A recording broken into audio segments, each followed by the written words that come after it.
diberi anugerah oleh Allah bisa memimpin apa tiga kanjing Nabi. Tapi kenapa begitu ketemu dengan Rasulullah adanya, kamu siapa? Saya umatmu ya Rasulullah. Saya umatmu. Umat yang mana ya, kata Rasulullah.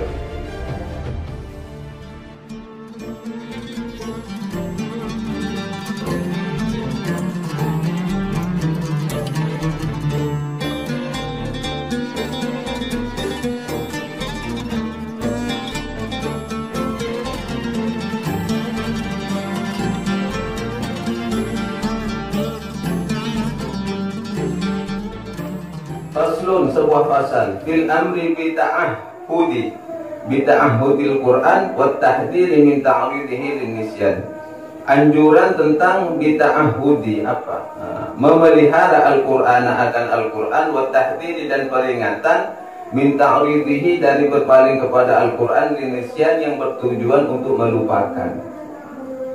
Jadi di sini anjuran untuk senantiasa memelihara menjaga hafalan Al-Quran dan peringatan agar tidak melupakan hafalan yang telah dihafalnya. Tabata an Abi Musa al-Ash'ari radhiyallahu anhu, telah jelas an Abi Musa al-Ash'ari, dari Abi Musa al-Ash'ari radhiyallahu anhu, anin Nabi sallallahu alaihi wasallam, dari Sayyidina Muhammad sallallahu alaihi wasallam, qala, telah bersabda siapa Rasul, ta'ahadu hadzal Qur'ana, ta'ahadu peliharalah hadzal Qur'ana akan Al-Qur'an ini. Fawalladzi, maka demi zat nafsu Muhammadin, yang jiwa Muhammad, biyadihi, di dalam genggamannya, lahuwa, maka sungguh Al-Quran, asyaddu tafallutan, sangat mudah lepas, minal ibili, daripada onta, fi uquliha, yang berada di dalam tambatannya, di dalam ikatannya. Kan onta kan apa? Pada nasape, tali apa namanya? Iya, diikat kan ya? Bangker benda maturan. Ini sabda Rasul, anjuran apa yang perlu dipegang oleh para penghafal Al-Quran. Ta'ahadu, ikatlah. Ahada itu mengadakan sebuah perjanjian namanya. Ya berarti ya kalau namanya anjuran bermakna fi'il amr, ta'ahadu, ikatlah oleh kalian hadzal Qur'ana akan Al-Quran ini. Artinya biar tak lepas gitu. Fawalladzi nafsu Muhammadin biyadihi, maka demi zat yang jiwa Muhammad berada dalam genggamannya, lahuwa asyaddu tafallutan, karena Al-Quran itu sungguh sangat mudah lepas, minal ibili, ketimbang onta, fi uquliha, yang berada dalam tambatannya. Rawahul Bukhari wa Muslim, yang diriwayatkan oleh Imam Bukhari dan Imam Muslim. Al-Quran itu sangat mudah lepas. Kalau saya gambarkan sebenarnya bukan cuma seperti onta. Al-Quran itu dari dulu menurut saya pribadi ya, itu seperti belut. Tahu belut kan? Licin, dipegang di depan ya, dipegang dimanapun mudah lepas, licin. Jadi untuk cara memegang belut yang betul itu harus punya metode. Nah, metode ini sebagai bentuk pengikatnya. Jadi para penghafal Al-Quran harus memiliki metode-metode tersendiri agar Al-Qurannya itu tidak mudah lupa, tidak mudah lepas. Jadi, menurut tahu ya, coba nak belut coba. Iya kan? Ya, gimana? Kan pasti membutuhkan sebuah metode untuk memegangnya. Ya. Biasanya kalau saya megang belut dulu, metodenya apa? Jari digini kan. Belut itu ada, bukan digenggam begini, tapi belut digini kan. Masukkan sini, jadi pegangnya begini. Itu tak mudah lepas. Walaupun bergeser sedikit, tapi tak mudah lepas. Jadi Al-Quran itu metodenya ya di luar pembahasan ini kita. Ya, di luar pembahasan ini. Kalau pembahasannya sampai ke bab metode kan terlalu panjang. Karena di sini kan kalian sudah penghafal Al-Quran, tentunya memiliki metode-metode masing-masing sudah. Bagaimana caranya Al-Quran biar tidak lepas, tidak mudah hilang. Wa an Ibnu Umar radhiyallahu anhuma. Wa an Ibnu Umar, dan dari Ibnu Umar radhiyallahu anhuma, anna Rasulullah sallallahu alaihi wasallam, sesungguhnya Rasulullah sallallahu alaihi wasallam qala, telah bersabda siapa Rasul, innama mathalu sahibil qur'ani kamathalil ibilil mu'aqqalati in ahada 'alaiha amsakaha wa in atlaqaha dhahabat. Innama, sesungguhnya, mathalu sahibil qur'an, perumpamaan sahibil qur'an, para penghafal Al-Qur'an, kamathalil ibili, ialah sama perumpamaannya seperti onta mu'aqqalati yang dipangkernya, apa bahasa Indonesia yang ditambatkan, al-mu'aqqalati yang ditambatkan. Kamathalil ibili ialah seperti onta al-mu'aqqalati yang ditambatkan. In ahada, jika mengikat dengan kuat, alaiha, atas onta itu, amsakaha, niscaya onta, amsaka, niscaya akan bertahan atas onta itu. Wa in atlaqaha, dan jika dibiarkan saja onta, dhahabat, niscaya kabur, buru ya. Sampai nak buru, bang berat tak soke kan kan. Tabu patok kalau cot, ya kan. Norok mi patok kan biasa orang itu. Ya seperti itu. Jadi mencari penambatan dari sebuah dari onta itu harus tambatannya harus kuat. Rawahul Bukhari wa Muslim. Riwayat Imam Bukhari dan Imam Muslim. Wa an Anas bin Malik radhiyallahu anhu qala, dan dari Anas bin Malik radhiyallahu anhu qala, telah berkata siapa Anas bin Malik. Anas bin Malik ini khadimul Rasul, adalah haddamnya Rasulullah. Sekian tahun beliau ini menemani Rasulullah sampai beliau wafat. Haddam, tahu haddam kan? Berkhidmah, baik nyapu apapun semuanya, melayani apa yang dibutuhkan oleh Rasulullah. Ini Anas bin Malik. Jadi Anas bin Malik juga diantaranya banyak ya, yang mengeluarkan hadis-hadis Nabi juga. Anas bin Malik. Bahkan di kunut subuh ini Anas bin Malik mengatakan Rasulullah itu melakukan kunut subuh sampai beliau wafat. Walaupun ada riwayat-riwayat yang lain Rasulullah cuma beberapa kali saja melakukan kunut subuh. Tapi Anas bin Malik ini yang jadi patokannya Imam Syafi'i di dalam kunut subuh. Kenapa demikian? Karena Anas bin Malik ini adalah khatimun Nabi. Haddamah, kanjeng Nabi, tentunya lebih paham kan setiap kepada apa yang menjadi amaliyah Rasulullah. Jadi ini yang diambil patokannya oleh Imam Syafi'i, sehingga kunut subuh dipakai terus oleh Imam Syafi'i. Kalau kunut nazilah, semua ulama menyepakati kalau ada bencana apapun semua berdoa kepada Allah memohon keselamatan. Dari Anas bin Malik berkata bahwa Rasulullah sallallahu alaihi wasallam telah bersabda, "Uridat alayya ujuru ummati hatta al-qadatu yukhrijuha ar-rajul minal masjid." Uridat, ditampakkan. Uridat, ditampakkan atau dihadapkan. Alayya, kepadaku, kata Rasul ini, ujuru ummati, apa yang ditampakkan? Ujuru ummati, yaitu pahala umatku, hatta al-qadatu, sampai sebuah kotoran. Kotoran qadah ini apa artinya? Kalau dalam bahasa aslinya qadah ini apa? Belek itu apa namanya? Bila. Iya, belek. Kotoran yang sangat kecil, belek. Iya, belek itu kotoran mata, al-qadah itu. Sehingga kotoran yukhriju, yang mengeluarkan akan kotoran, ar-rajul, siapa seseorang, minal masjidi, dari masjid. Artinya di sini orang yang membersihkan masjid, merawat masjid, itu memiliki pahala tersendiri. Sehingga dengan pahala itu uridat ala Rasulillah, ditampakkan, dihadapkan kepada Rasulullah. Jadi setiap pahala dari umat Rasulullah itu dihadapkan kepada Rasulullah. Itu terus berlaku sampai sekarang, sampai bahkan hari kiamat itu tetap berlaku. Cuma bedanya setiap amal perbuatan dari umat Rasulullah itu uridotnya ditampakkan, dihadapkan kepada Rasulullah itu setiap hari Jumat.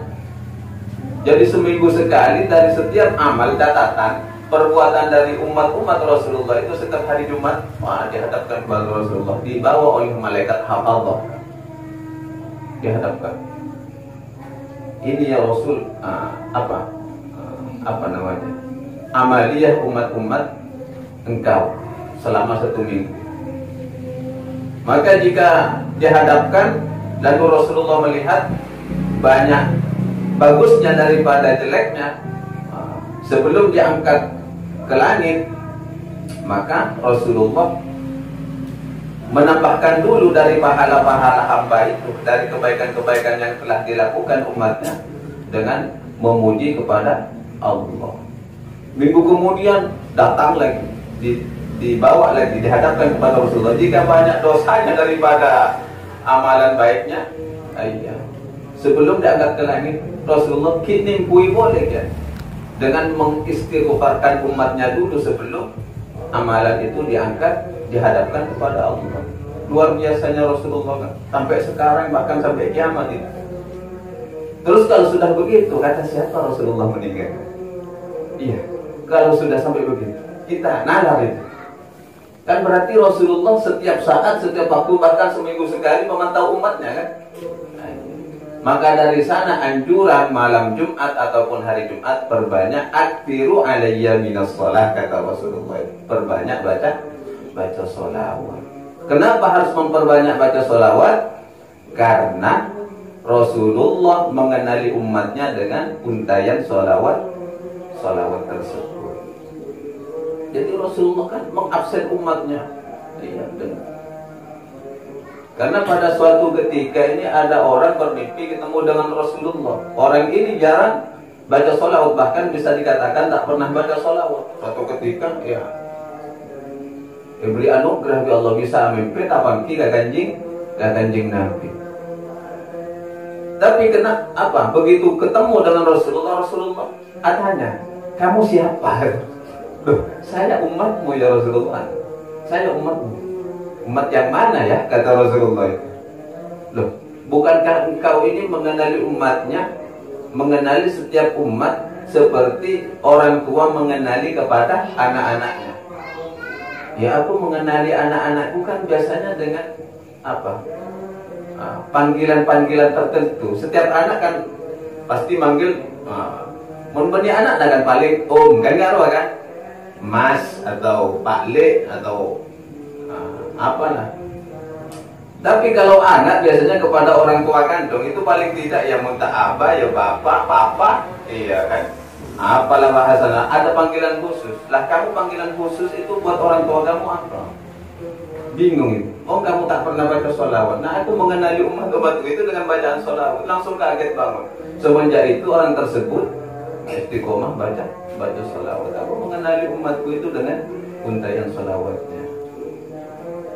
Jadi setiap hari Jumat itu setiap amal perbuatan umat-umat Rasulullah itu uridat ala Rasulillah, dihadapkan kepada Rasulullah. Luar biasa. Sanajan banyak tu sana kita kui kalapan istighfar bi Rasulillah. Puru yang kan. Sehingga dihadapkan kepada Allah, begitu disetor itu sudah sedikit kesalahan-kesalahan umatnya yang dilakukan. Ya sama dengan seperti ini. Setiap perbuatan kata Rasulullah, uridat alayya ujuru ummati hatta al-qadar.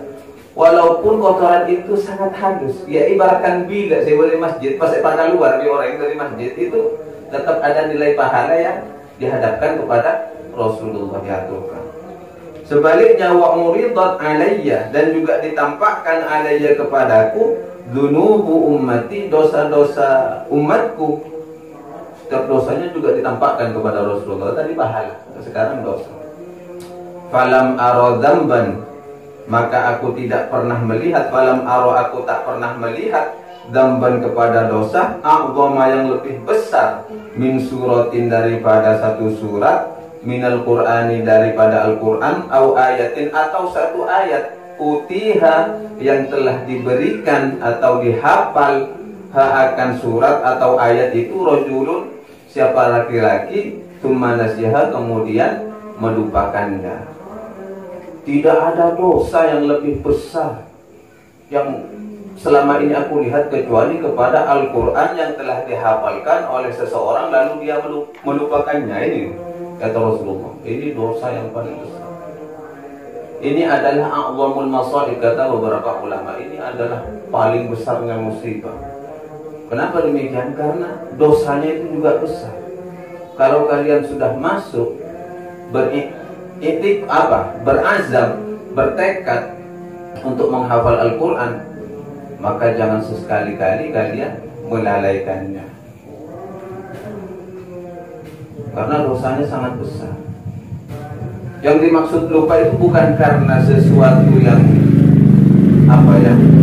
karena memang pikirannya atau daya ingatnya itu lemah, bukan. Karena dia memang tak pernah mau baca sama sekali. Telak mungkin telak kan. Rawahu Abu Dawud wa Tirmidzi. Rawahu telah diriwayatkan oleh Imam Abu Dawud wa Tirmidzi dan Imam At-Tirmidzi. Wa takallama fihi, akan tetapi, nah ini ada oret-oretannya ini. Pasti di bawah panjang ini kan, di bawah banyak. Angka 1 itu kan dalam kurung banyak. Wa takallama, dan telah banyak mengomentari fihi di dalam hadis ini. Artinya hadis ini ada yang mengatakan hadis dhaif, ada yang mengatakan hadis ini. Tapi ini tak masalah.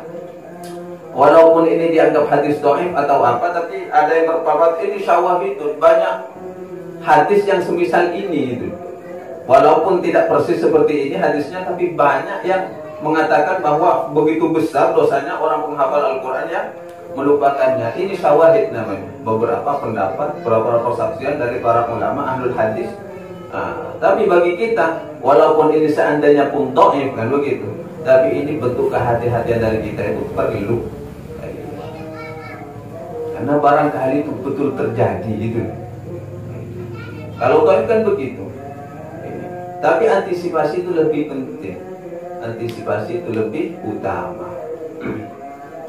Wa an Sa'd bin Ubadah 'an Nabi sallallahu alaihi wasallam, dari Sa'd bin Ubadah 'an Nabi sallallahu alaihi wasallam, dari Rasulullah sallallahu alaihi wasallam, qala, telah bersabda siapa Rasul, man barang siapa, qara'a yang membaca siapa man Al-Qur'an akan Al-Qur'an. Di sini dimaknai qara'a ini menghafal ya. Man barang siapa qara'a yang menghafal siapa man Al-Qur'an akan Al-Qur'an, thumma kemudian nasiya melupakan siapa man hu akan Al-Qur'an, laqiyallahu azza wa jalla, niscaya Allah akan menjumpai, laqiya menjumpai, Allahu siapa Allah azza wa jalla, yaumal qiyamati pada hari kiamat kelak, wa huwa ajdamun, sedangkan dia orang yang hafal Al-Quran itu ajdamu, dalam keadaan berpenyakit lepra. Apa lepra? Kusta. Judam namanya itu. Jadi apa? Semacam belang-belang gitu. Jadi Allah akan menemui orang tersebut itu, kalau ada orang lepra kelak di akhirat, berarti ciri-cirinya apa Al-Quran ya lupa akhir. Judam itu namanya. Oh, berarti lambat penghafal Quran yang lupa akhir. Beda kalau memang karena udzur syar'i, artinya orang itu sakit atau stres tiba-tiba gila, hafalannya hilang, itu tak masuk dalam kategori yang seperti ini. Orang ini sehat, tidak ada udzur apapun, lalu tiba-tiba dia meninggalkan Al-Quran sehingga Al-Quran itu lupa, terlalaikan dari dirinya, maka kelak di akhirat laqiyallahu azza wa jalla wa huwa ajdam. Jadi Allah akan menemui orang tersebut kelak di hari kiamat itu dalam keadaan judam, berpenyakit lepra. Rawahu Abu Dawud wa Darimi, yang diriwayatkan oleh Imam Abu Dawud dan Imam Ad-Darimi.